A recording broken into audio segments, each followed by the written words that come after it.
We're going to Siargao.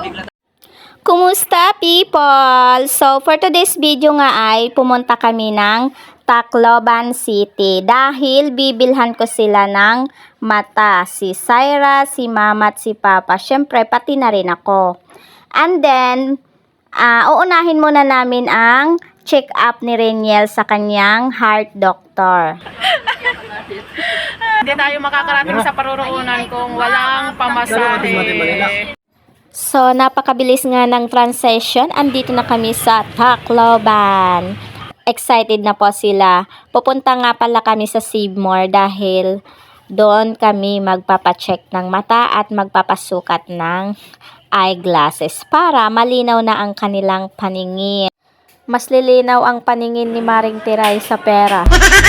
Mangga.